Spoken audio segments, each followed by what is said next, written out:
نحمده ونصلي على رسوله الكريم أما بعد فأعوذ بالله من الشيطان الرجيم بسم الله الرحمن الرحيم رب اشرح لي صدري ويسر لي أمري واحلل عقدة من لساني يفقهوا قولي۔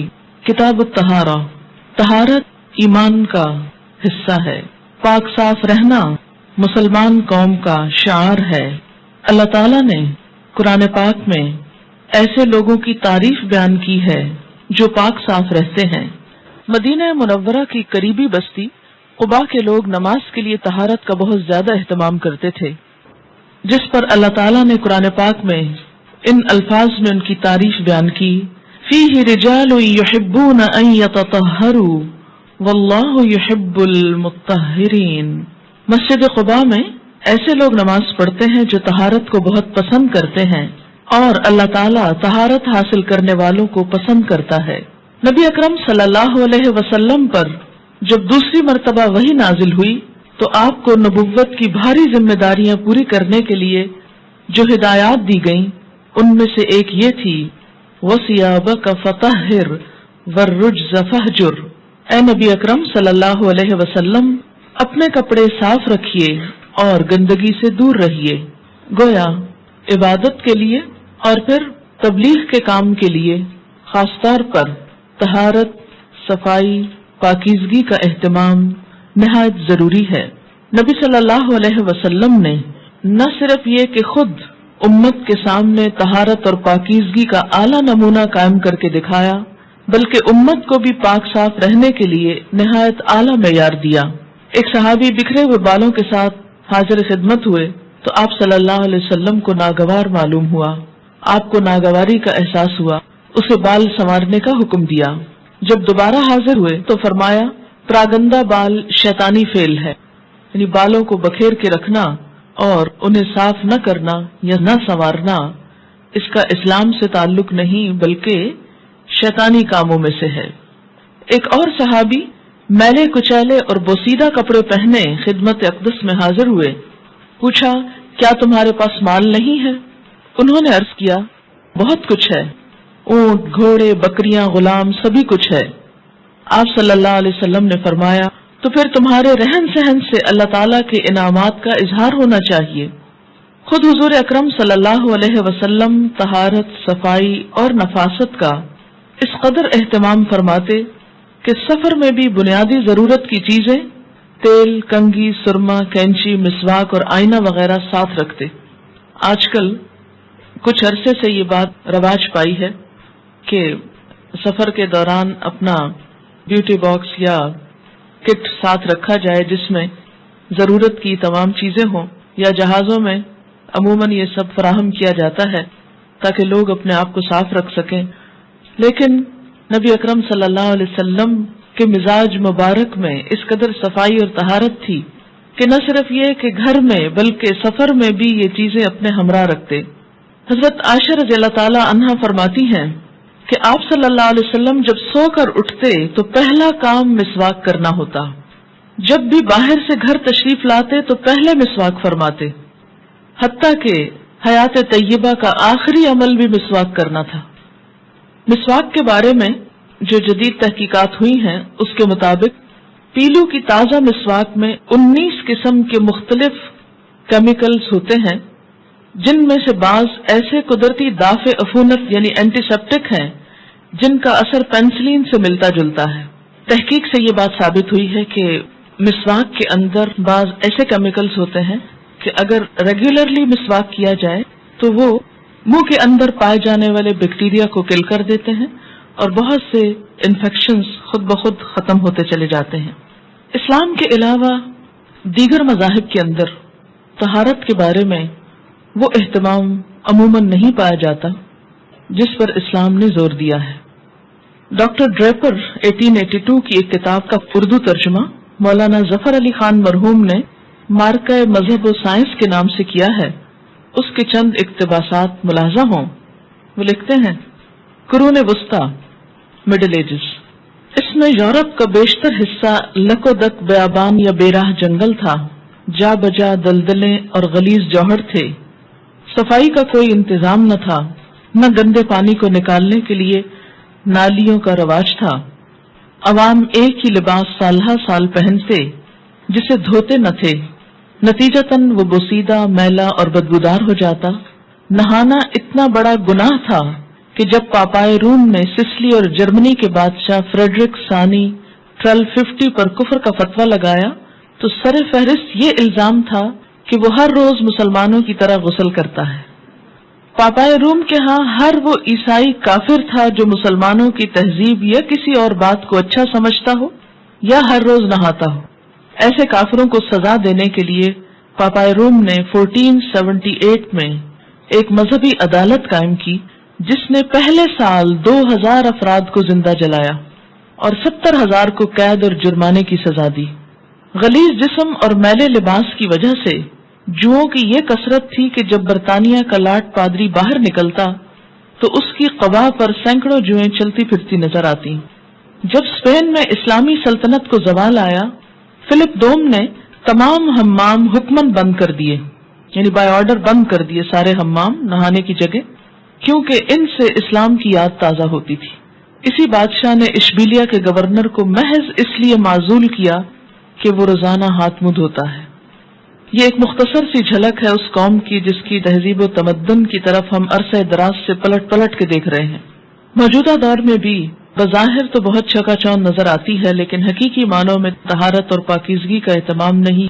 یہی وجہ ہے کہ بعض ایسے امراض نے جنم لیا ہے، ایڈز وغیرہ نے، کہ جس کی بنیاد دراصل نجاست ہی ہے۔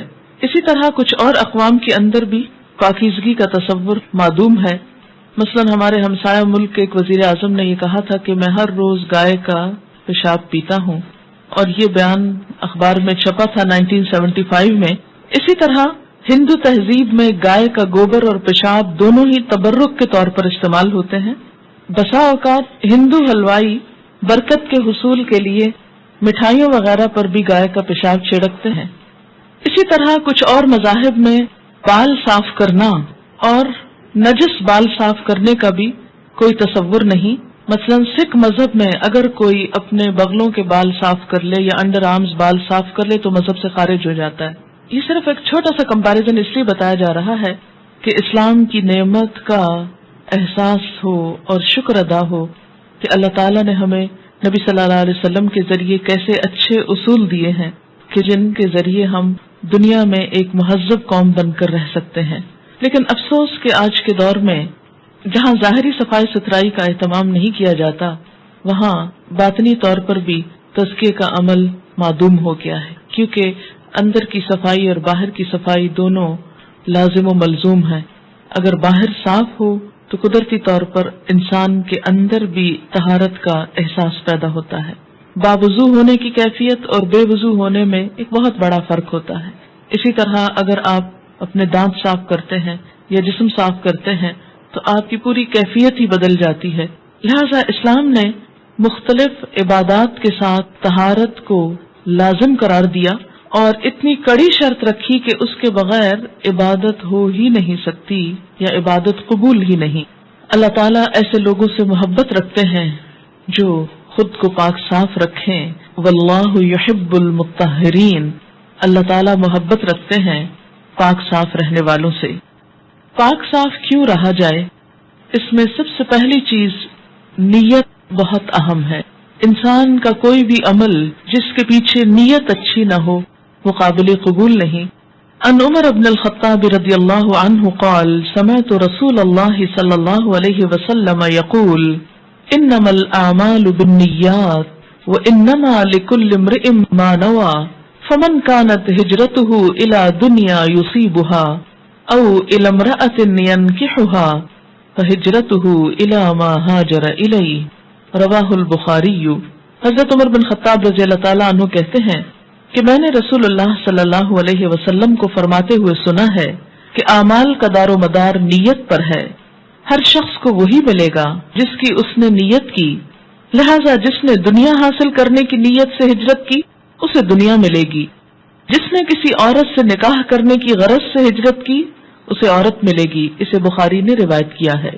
عن ابی ہریرہ رضی اللہ عنہ قال قال رسول اللہ صلی اللہ علیہ وسلم ان اول الناس يقضى عليه يوم القيامة رجل استشهد فأتي به فعرفه نعمه فعرفها فقال ما عملت فيها قال قاتلت فيك حتى استشهدت قال كذبت ولكنك قاتلت لأن يقال جريء فقد قيل ثم أمر به فسحب على وجهه حتى ألقي في النار ورجل تعلم العلم وعلمه وقرأ القرآن فأتي به فعرفه نعمه فعرفها قال فما عملت فيها قال تعلمت العلم وعلمته وقرأت فيك القرآن قال كذبت ولكنك تعلمت العلم ليقال إنك عالم وقرأت القرآن ليقال هو قارئ فقد قيل ثم أمر به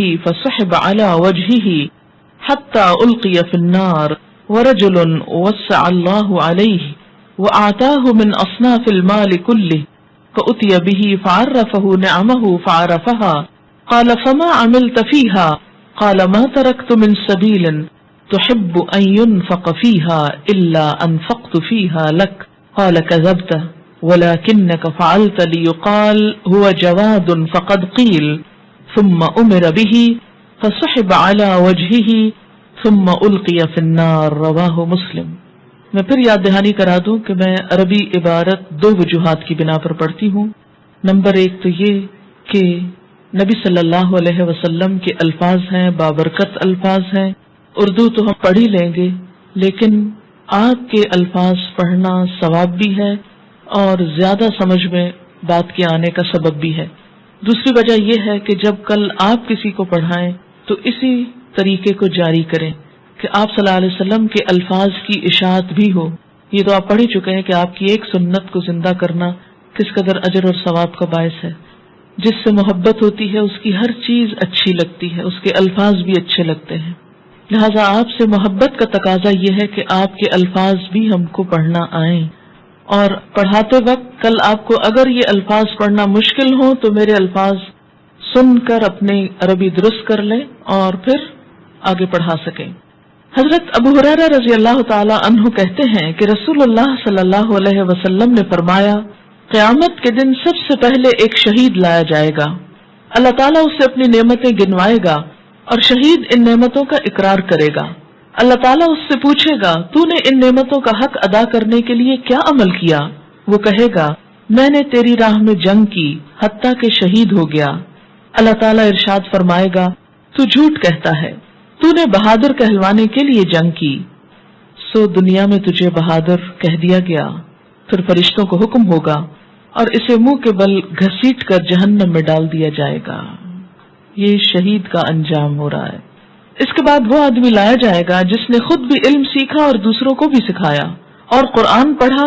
اللہ تعالیٰ اسے اپنی نعمتیں یاد دلائے گا، وہ عالم ان کا اقرار کرے گا۔ تب اللہ تعالیٰ اس سے پوچھے گا، ان نعمتوں کا شکریہ ادا کرنے کے لیے تو نے کیا عمل کیا؟ وہ عرض کرے گا، یا اللہ میں نے علم سیکھا، لوگوں کو سکھایا اور تیری خاطر لوگوں کو قرآن پڑھ کر سنایا۔ اللہ تعالیٰ ارشاد فرمائے گا، تو نے جھوٹ کہا، تو نے علم اس لیے سیکھا تاکہ لوگ تجھے عالم کہیں، اور قرآن اس لیے پڑھ کر سنایا کہ لوگ تجھے قاری کہیں، سو دنیا نے تمہیں عالم اور قاری کہا۔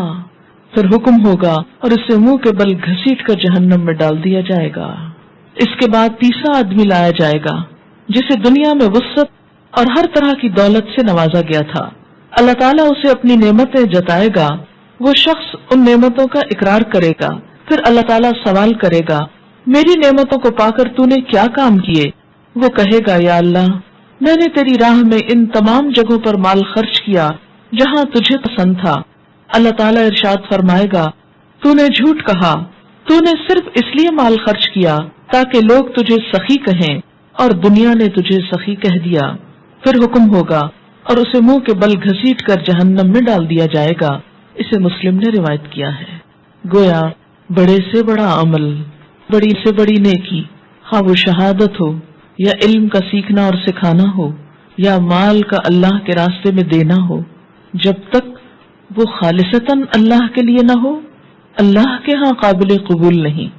اس لیے ہمارا جو بھی کوئی عمل ہو، خواہ وہ طہارت و پاکیزگی ہو، وہ صرف اس لیے نہ ہو کہ لوگ کیا کہیں گے اس کے دانت بہت گندے ہیں تو اس لیے ہم دانت صاف کر لیں، لوگ کیا کہیں گے کہ اس کے کپڑے گندے ہیں تو کپڑے اچھے پہن لیں، صاف پہن لیں. نہیں، ہمیں اللہ کے لیے، اللہ کا قرب پانے کے لیے، اس کو راضی کرنے کے لیے اور اپنی عبادت میں خشوع و خضوع پیدا کرنے کے لیے کہ زیادہ اچھی طرح اللہ تعالیٰ کی عبادت ہو سکے، ہمیں صفائی و ستھرائی کا اہتمام کرنا ہے.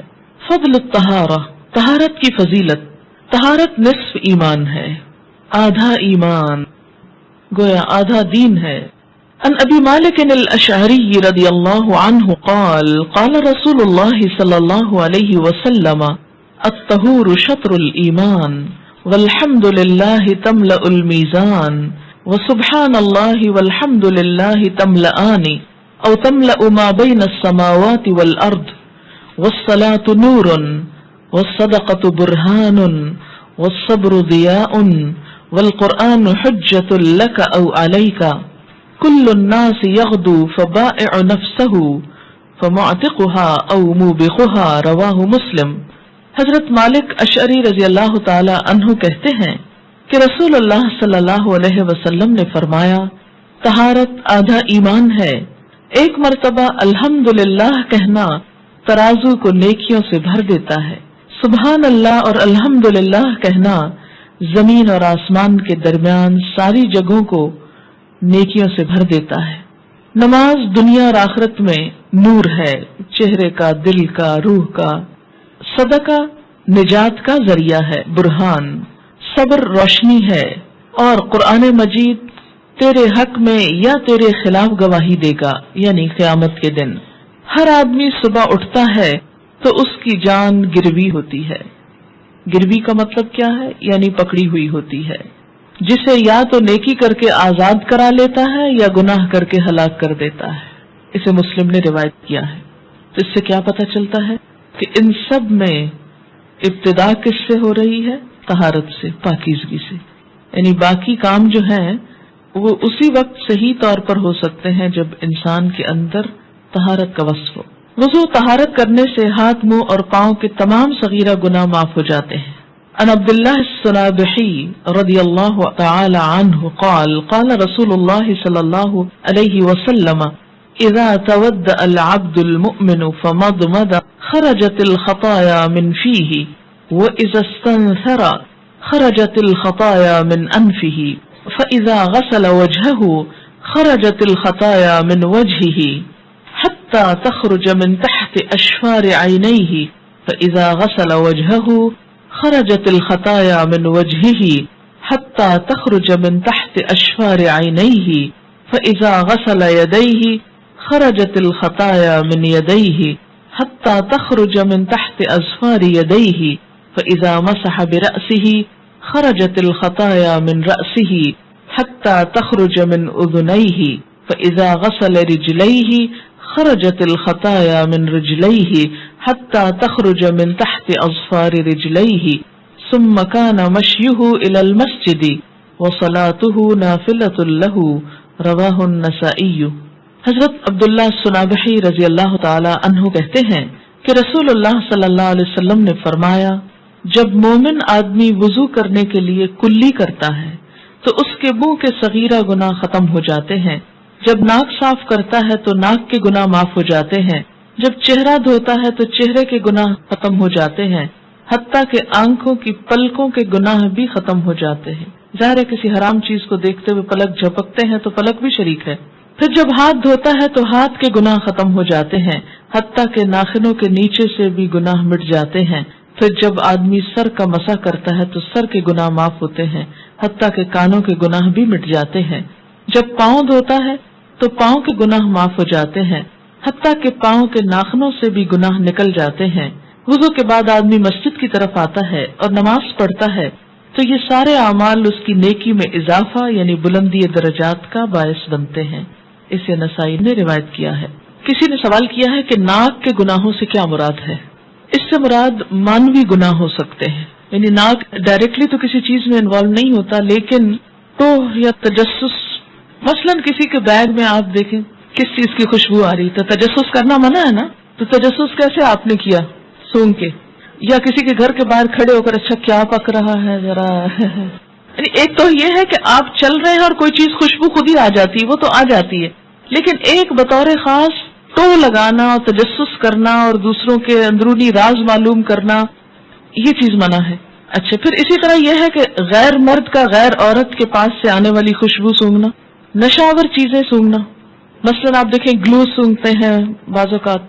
میں ایک سٹور میں تھی کہیں پر، تو میں نے دیکھا کہ سٹور میں جو لڑکا کام کر رہا تھا وہ تھوڑی دیر کے بعد آیا اور جو اسپرے رکھے ہوئے تھے جوتوں کو صاف کرنے والے یا معلوم نہیں چمڑے کے اوپر ڈالنے والے، وہ اس نے بہت سارا یہاں ڈالا اور ایسے اس نے لیا اور بالکل جیسے نشے کی کیفیت میں چلا گیا۔ تو ایک تو خیانت ہے، دکاندار نے آپ کو کھڑا کیا ہو کہ آپ کام کریں، نہ کہ آپ لوگوں کو بیچنے والی چیز کو اسپرے کر کر کے آدھا خالی کر دیں۔ تو ایسی چیزیں بھی سونگنا کہ جس کے سونگنے سے نشہ ہو، یہ آج کل ویسٹ میں بہت عام بیماری ہے، اس کو بھی منع کیا گیا ہے۔ یہ بھی ناک کے گناہوں میں سے ہے۔ جہاں سمت بونڈ وغیرہ بچے سونگتے ہیں تو یہ چیز بھی ٹھیک نہیں۔ مثلا ناک صاف کر کے کہیں پھینک دینا، آپ صلی اللہ علیہ وسلم نے اس پہ بہت سخت ناراضگی کا اظہار کیا، شاید آگے حدیث آئے گی، یعنی اذیت کا سبب ہے نا دوسروں کے لیے۔ جی ہاں، آپ صلی اللہ علیہ وسلم نے جو کھانا کھایا جائے اس کو سونگنے سے منع کیا ہے کہ مثلا آپ کھانا کھانے لگے اور پہلے سونگے اور پھر کھانا شروع کریں، یہ ایک ادب کے بھی خلاف ہے، ایٹیکیٹس کے بھی خلاف ہے یہ چیز۔ باسی اور خراب کو جج کرنے کے لیے تو اللہ نے ناک دیا ہے، وہ منع نہیں ہے۔ اور آپ دیکھیے کہ ضروری نہیں باسی کو آپ بہت قریب لے جائیں تو آپ سونگیں گے، وہ سامنے بھی ہوتا ہے۔ اہمیت الطہارہ، طہارت کی اہمیت، طہارت کے بغیر نماز نہیں ہوتی۔ عن ابن عمر رضی اللہ عنہما قال انی سمعت رسول اللہ صلی اللہ علیہ وسلم یقول لا تقبل صلاة بغیر طہور ولا صدقة من غلول، رواہ مسلم۔ حضرت عبداللہ بن عمر رضی اللہ تعالی عنہما کہتے ہیں کہ میں نے رسول اللہ صلی اللہ علیہ وسلم کو فرماتے ہوئے سنا ہے اللہ طہارت کے بغیر نماز قبول نہیں فرماتا اور مال غنیمت سے چوری کیے ہوئے مال کا صدقہ قبول نہیں فرماتا، اسے مسلم نے روایت کیا ہے۔ عن ابی سعید الخدری رضی اللہ عنہ عن النبی صلی اللہ علیہ وسلم قال مفتاح الصلاة الطہور وتحریمها التکبیر وتحلیلها التسلیم، رواہ ابن ماجہ۔ حضرت ابو سعید خدری رضی اللہ عنہ نبی اکرم صلی اللہ علیہ وسلم سے روایت کرتے ہیں کہ آپ صلی اللہ علیہ وسلم نے فرمایا طہارت نماز کی کنجی ہے، نماز کی ابتدا تکبیر اور اختتام سلام پھیرنا ہے، اسے ابن ماجہ نے روایت کیا ہے۔ پیشاب کرنے کے بعد طہارت سے غفلت برتنے پر عذاب قبر ہوتا ہے۔ عن ابن عباس رضی اللہ عنہما قال قال رسول اللہ صلی اللہ علیہ وسلم عامت عذاب القبر فی البول فاستنزہوا من البول، رواہ البزار والطبرانی والحاکم والدارقطنی۔ حضرت عبداللہ بن عباس رضی اللہ عنہما کہتے ہیں کہ رسول اللہ صلی اللہ علیہ وسلم نے فرمایا قبر میں زیادہ تر عذاب پیشاب کے معاملے میں ہوتا ہے، لہذا اس سے احتیاط کرو، اس لیے کہ پیشاب کے چھینٹے اگر جسم پر، کپڑے پر، کسی اور چیز پر پڑ جاتے ہیں اور پھر انسان ان کو دھوتا نہیں اور اسی حال میں نماز پڑھتا ہے تو نماز نہیں ہوتی، کیونکہ پچھلی حدیث میں کیا آیا ہے کہ اللہ طہارت کے بغیر نماز قبول نہیں کرتا۔ تو جب نماز قبول ہی نہیں ہوئی تو پڑھی نہ پڑھی برابر ہو گئی۔ تو اگر وہ پڑھی ہوئی بھی نہ پڑھی ہوئی کی طرح ہوئی تو پھر وہ ذمہ داری تو رہ گئی انسان کی، تو یہ عبادت کا قبول نہ ہونا پھر عذابی کا سبب ہوگا۔ اس لیے اس معاملے میں بہت احتیاط کی ضرورت ہے۔ اور یہ بھی یاد رکھیے کہ صرف اتنا نہیں کہ انسان اپنے پیشاب کی چھینٹوں سے بچے، بلکہ دوسروں کے لیے بھی کوئی ایسا کام نہ کریں کہ جس سے نادانی میں کسی اور کے کپڑے ناپاک ہو جائیں۔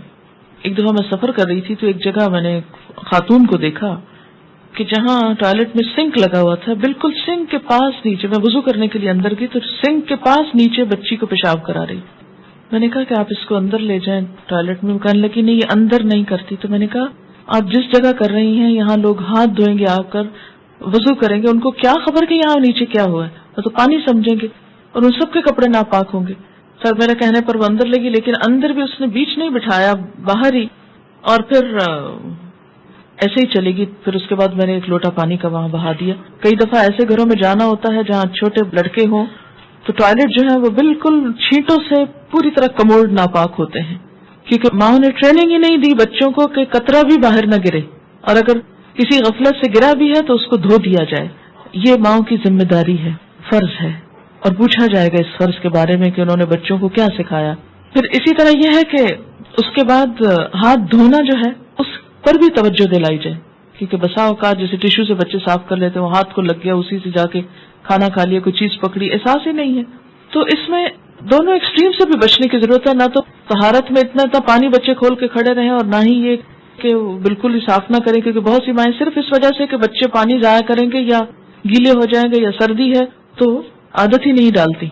اچھا، اس میں ایک اور چیز کہ بچے جب چھوٹے ہوتے ہیں تو اس وقت مائیں بسا اوقات ان کو پراپرلی پیک نہیں کرتی، ان کو ٹوائلٹ ٹرین نہیں کرتی، تو بچے جس نے اٹھایا اسی میں پیشاب کر دیا، ان کو عادت ہی نہیں ہوتی کہ کہاں کرنا اور کہاں نہیں کرنا۔ اور خصوصاً جب سے نیپیز کا استعمال زیادہ شروع ہوا ہے، کئی سال اسکول جانے والے بچے تک کو نیپیز پہنائی جاتی کیونکہ ان کو ٹریننگ ہی نہیں ہوئی، بالکل جیسے ایک جانور کو نہیں پتا ہوتا نا کہ اس کو کہاں پر فارغ ہونا ہے کہاں نہیں، بلکہ آپ نے دیکھو کہ بعض جانوروں کے اندر بھی کچھ سینس ہوتی ہے، وہ سب کے سامنے نہیں پیشاب کرتے، کسی طرف جا کر ہی کرتے ہیں، لیکن ایسے بچوں کو بالکل ٹریننگ نہیں ہوتی، وہ جہاں کھڑے ہوتے ہیں، کسی کا گھر ہو، کوئی جگہ ہو، وہیں پر پیشاب کر دیتے ہیں۔ تو یہ ذمہ داری بنتی ہے کہ تھوڑی سی ابتدائی ایج میں ماں پین لے، تکلیف کرے اور بچوں کو ٹرینڈ کرے، اور جو مائیں کر لیتی ہیں وہ دیکھتی ہیں کہ بچے ٹرینڈ ہو جاتے ہیں۔ پچھلے ہفتے ایک ایسی خاتون سے ملاقات تھی کہ جو بہت چھوٹا سا بچہ اٹھائے ہوئے کسی کے پاس آئی اور بہت پریشان حال دکھ رہی تھی۔ کیسے آئی کہ دم کروانے۔ کیوں دم کرانا ہے کہ بچہ بہت روتا ہے، کوئی بیمار نہیں، ڈاکٹرز کہتے ہیں اس کو کوئی تکلیف نہیں ہے، یہ ویسے ہی روتا ہے، تو مجھے کسی نے کہا اس سے دم کرواؤ۔ جب جس کے پاس وہ دم کرانے کو لائی کرا چکی تو میں نے اس سے پوچھا کہ تم نماز پڑھتی ہو؟ کہنے لگی نہیں نماز نہیں پڑھتی۔ میں نے کہا کب سے نہیں پڑھتی؟ کہتی جب سے یہ پیدا ہوا۔ میں نے کہا اس سے پہلے؟ کہتی پھر پہلے کبھی پڑھ لیتی تھی، اب تو بالکل۔ میں نے کہا کوئی نماز نہیں پڑھی؟ چپ ہو گئی نا اس نے۔ ہاں نہیں، جب کبھی نہا لیتی ہوں تو پڑھ لیتی ہوں۔ وجہ کیا ہے؟ یہ پیشاب کر دیتا ہے۔ میں نے کہا تو تم اس کے پیشاب کے کپڑوں کے ساتھ ہی سارا دن کام کرتی ہو؟ یہ سوچنے کی بات ہے نا کہ اگر پیشاب کر دیتا ہے تو پیشاب ہمارے کپڑوں پہ ہے اور ان کپڑوں کو ہم پہنے پھر رہے ہیں، اور وہ ظاہر ہے کہ سامنے والے حصے پہ ہی عام طور پر ہوتا ہے۔ عورت ہے، آٹا گوندھ رہی ہے، کھانا پکا رہی ہے، اور گیلا ہاتھ کبھی لگ گیا کپڑے کو اور پھر وہی لگ گیا کھانے کو، تو کس قدر غلاظت اور نجاست پھیلتی چلی جا رہی ہے۔ میں نے کہا کہ تم اس کو صحیح طور پہ لپیٹو، اس کو ٹرین کرو، اور اس کے نیچے پلاسٹک وغیرہ رکھو، اور نماز تو معاف نہیں ہے۔ اور یہ یاد رکھو جب تک تم نماز نہیں پڑھو گی یہ تمہارا فرما بردار نہیں ہوگا، جب تک تم نماز نہیں پڑھو گی یہ رونا بند نہیں کرے گا۔ میں نے کہا کروا لے جتنے دم ہیں، کیونکہ ہم نے یہ ٹرینڈ بنا لیا نا، کسی سے دم کرا لیا اور فارغ ہو گئے۔ میں نے کہا تم خود پڑھو نماز، اور نماز کے بعد خود اس کو دم کرو، یہ ٹھیک ہو جائے گا۔ تو بات یہ ہے کہ چھوٹی لڑکیاں جیسے شادی ہوتی ہے، شادی کے بعد کون تردد کرے، اور سستی بھی کر لی۔ اور دوسری بات یہ کہ میں نے کہا لڑکی ہے کہ لڑکا ہے؟ میں نے کہا تمہیں پتہ ہے لڑکے کے پیشاب کو پاک کرنا تو نسبتاً آسان ہے، اس کا طریقہ آگے آئے گا جہاں پڑھیں گے آپ، لیکن کسی نے پڑھایا ہی نہیں، بتایا ہی نہیں کہ اس نجاست سے پاک کیسے ہو سکتے ہیں، یہ کتنی سہولت ہے اس میں۔ تو یہ بیسک ٹریننگ ہے، اور خواتین کو خاص طور پر اس ٹریننگ کی نسبتاً زیادہ ضرورت ہے کہ وہ آگے چل کے مائیں بھی بنتی ہیں، اور پھر ان کی اپنی نمازیں بسا اوقات بچوں کی نجاست کی وجہ سے رہ جاتی ہیں۔ تو اس لیے یہ فرائض میں سے ہے، ان علوم میں سے جن کا سیکھنا فرض ہے، اور ان کو سکھانا بھی آگے فرض ہے۔ اور اس میں بعض مسائل ایسے آئیں گے کہ جن کو عموماً ہم حیا کی وجہ سے چھیڑتے ہی نہیں، لیکن وہ زندگی کا ایک حصہ ہے، اس لیے اس پر بطور خاص دھیان دینے کی ضرورت ہے۔